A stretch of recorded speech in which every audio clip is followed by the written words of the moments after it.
Hey gang, welcome back. It's me, Brandy Michelle Peters, and this is my channel where I share the experience of being an autistic entrepreneur. If you watched my last video, then you already know, but I didn't find out that I was an autistic entrepreneur until I was 34 years young. So this is new information to me. But like so many other people who discover that they are autistic later on in their life, at any point in their life, it has been providing me with so much relief and a wonderful explanation for the repeating patterns and experiences that I have struggled with throughout my entire life. Today's video, we are going to talk about the things that I view as being the positive aspects of being an autistic, self-employed individual. It's interesting because in discovering and learning about my autism, I have also learned that what I've been able to accomplish and do over the last 10 years, bringing in a pretty healthy income as a marketing agency owner, is actually a way bigger accomplishment than I've ever really been able to give myself credit for because of the disassociation aspect of my autism. I know for some people, discovering that you are autistic actually makes you feel like maybe badly about yourself, but you shouldn't, first of all. I was kind of still subscribing to a lot of the stereotypes about what autism looks like because we are fed stereotypes through the media that are not exactly accurate to the experience of autism, specifically women who are high masking and high performing and have also paired with that reasonably or moderately high IQ. I mean, I don't particularly know how smart I am. I couldn't tell you what my IQ is, but I do know that I have at least really high technical and creative intelligence. My emotional and social intelligence is probably on the lower end. And again, we may only have a perspective on autism that is based around our exposure to it in kind of the mainstream media. And so for me, at first, I was like, well, I don't even want to have that because I don't want to be seen as having a disability. And that was my internalized ableism, allowing myself to sit with it for a little while and then realizing, oh, well, there's another way to look at this, which is that actually I'm pretty freaking amazing. So here are the 3 things that I think are the best parts about being an autistic entrepreneur. So the first one is my ability to hyperfocus. Okay, like the gift of autism is the ability to, first of all, become really engaged in very niche passion topics. What you tend to do is you find these very little niche subjects and then you become hyper fixated on them. And I've done that my entire life. However, for an entrepreneur, specifically me working in marketing, that actually worked in my favor. It has always worked in my favor because not only am I able to learn about something, I'm able to consume a lot of information about it, process that information, come up with strategic or analytical kind of data in my mind, process that, and then produce something relating to that all in a very short period of time. I didn't know that not a lot of people can do that.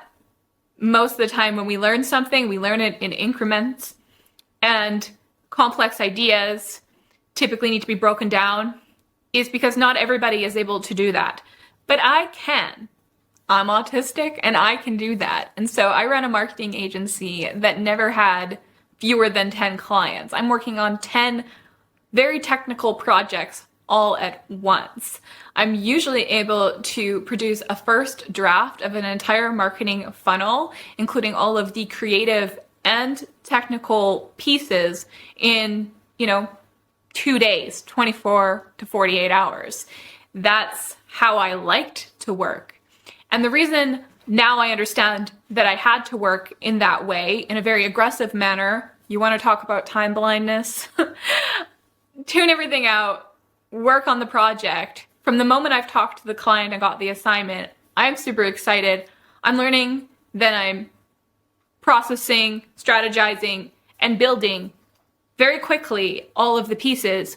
I have a very unique experience with this because the career that I'm in allows for this not to be a problem, because I'm just handing over the deliverables, and then usually the client is satisfied, or we make a few tweaks, and then I hand it off to them, and then it's just the management of it. I could definitely see how in other careers this would be an absolute nightmare of a problem.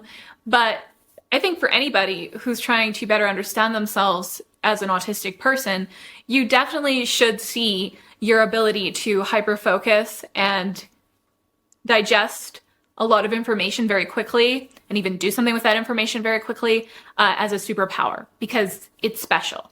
And the amount of technical information that I actually store in my brain, the hard drive of my brain, if you will, is amazing. Like, what is contained in here would, if you cracked it open, you would be like, what the heck? It would look like a full-on hoarding situation, I'm sure, but there would be a lot of very niche, specific technical information that most people would not have bothered to store because they would have found it, to be honest, pretty boring.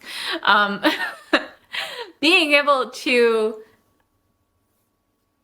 become excited or passionate about boring subject matter, I don't know if that is an autistic trait, but that's definitely a trait of mine that is kind of a sub-gift of the niche focus gift.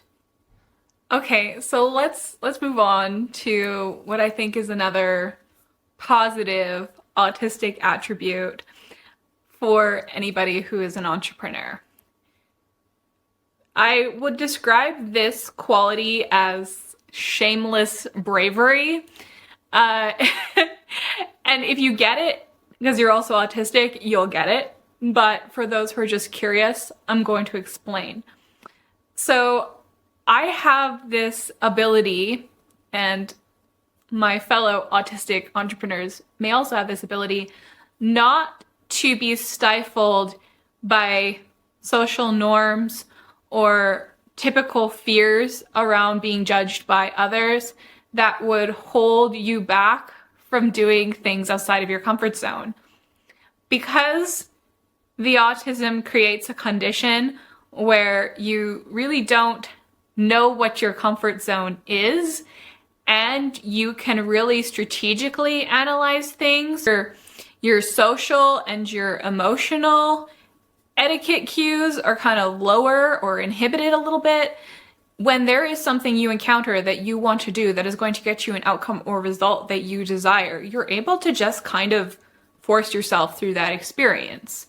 So like I said, it's shameless bravery, because things that would scare other people, like putting yourself out there, maybe making a video like this. Well, this doesn't particularly scare me because I want the outcome of making the video. I understand how the YouTube algorithms work. I understand the potential rewards of doing this.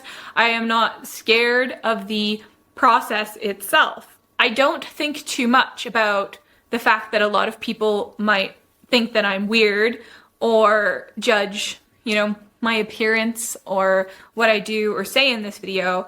And because I've been doing this for, 10 plus years solid, and I've always had good results, I feel quite comfortable, doing a new YouTube channel like this, where I have a plan for what I'm going to do if it's successful. It's not about me really a lot of the times when I do things, and I've tried to coach or guide other people through this stepping outside of your comfort zone and just doing the thing. And it's only when I'm with neurotypical people who are challenged by these ideas of just, doing it and enjoying the outcome of doing something, that I realize, oh, what a gift it is that I don't really overthink the consequences of these things when there is a reason for doing it that I really understand or feel strongly about or desire to experience. It's interesting because there's things that I would never do because I don't see the reward or reasons behind it. So social normities, the things that people do to just be polite or participate in a trend, that is, I'm more objecting to doing those things than I am to doing something that is completely out of most people's comfort zone because I understand kind of the bigger picture of it. It's a hard thing to explain, but it's just the truth. It's just like, I don't necessarily feel the same degree of fear in these things as what I've come to realize neurotypical people do. And if you do subscribe to the belief that neurodivergency is on a spectrum, then you could probably see how, certain types of people can thrive, in, for instance, a space like social media where you've got to be very vulnerable and put yourself out there. And whereas other people would never do that. In fact, they would feel vicariously embarrassed. But it's just the truth, and it has become such a fantastic tool for me as an entrepreneur. It's allowed me to network myself and my business. It's allowed me to travel. It's allowed me to get my foot in the door on all sorts of opportunities. And if, I could go back in time to all of the times people have asked me, how did I do it? Well, that's how I did it. It just was innately something that I was able to do because of autism. All right, so now we're on to the third positive trait of being an autistic entrepreneur.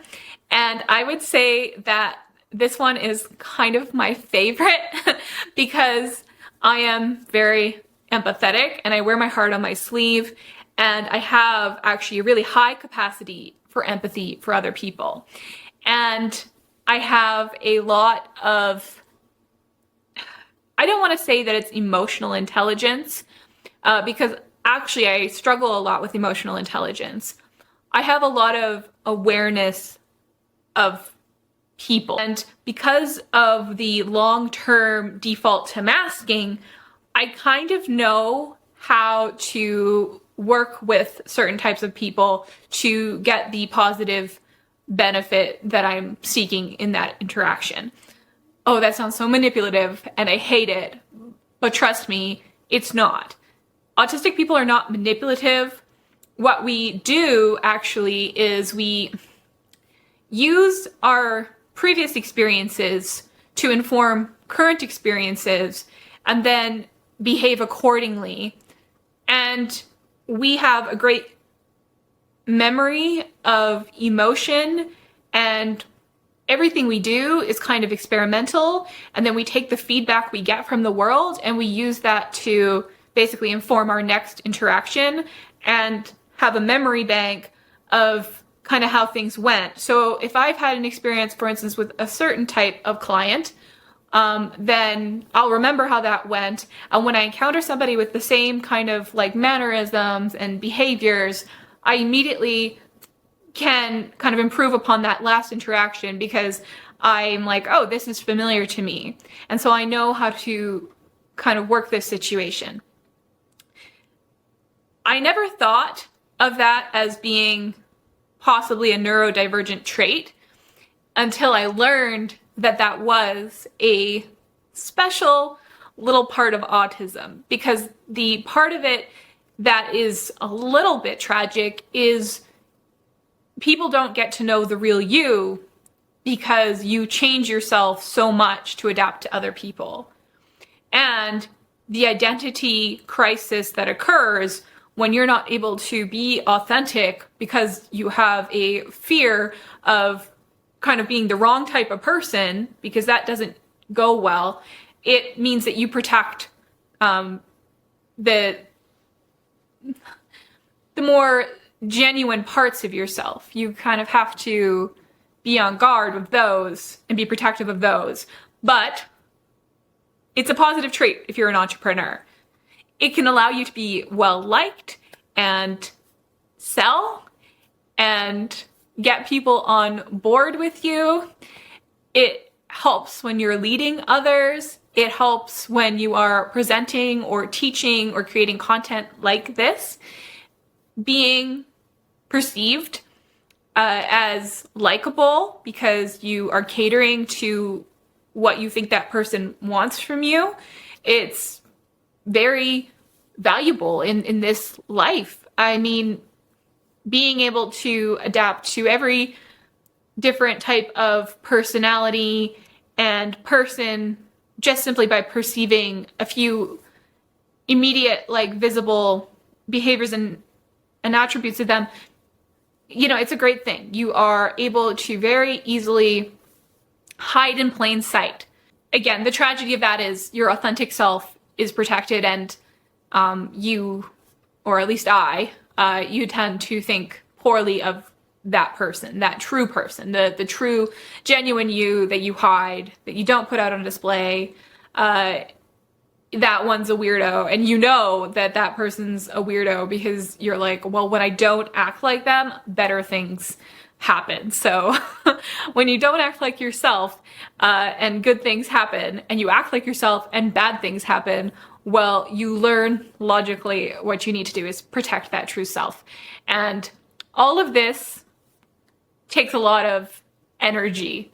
And they talk about the autistic burnout, and that's, again, the story of my life. Okay, like, functioning this way has definitely caused me to burn myself the hell out. So the plan in place going forward is that I'm going to be trying to do better.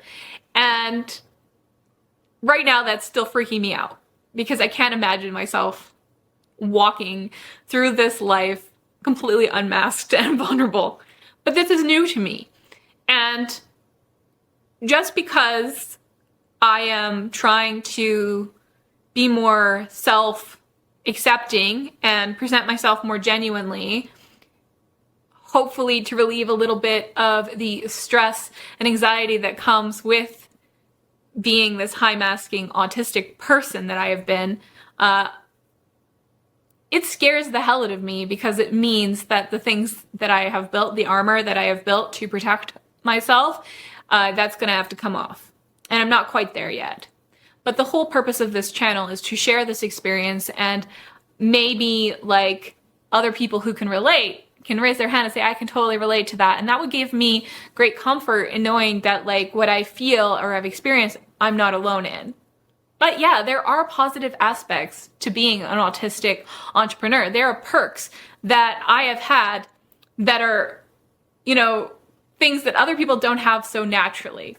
And when I previously would be working with clients and I would try to explain to them how to do the things that I do, typical thing would be that they're not capable of it, or they would have other blocks preventing them from doing these things. So the only logical conclusion is that these are my gifts. And I want to start with this positive perspective because although I have that internalized self-loathing about the things that I find about myself to be just things I wish I could fix or remove from the equation, they have also provided me with a lot of the blessings of my life, and a lot of the good things that I have been because I have these qualities. So if you're struggling with autism and discovering that you are autistic in the same way that I've recently discovered it, I would start in the positive. Like, what has it given you? What has your autism given you? Not what it has held back from you, because I'm sure that you can find at least a few things that are special and particularly useful for you in your life. So that's today's video. I'm going to be recording and posting right away another video that goes through the things that I think are the 3 negative traits or negative things that my autism as an entrepreneur has caused. The bad part the hard part, the stuff that, I'm still trying to figure out. So if you're enjoying these videos, that's what's coming next. Subscribe so you can see when I post that. Thanks for watching until the end. Bye.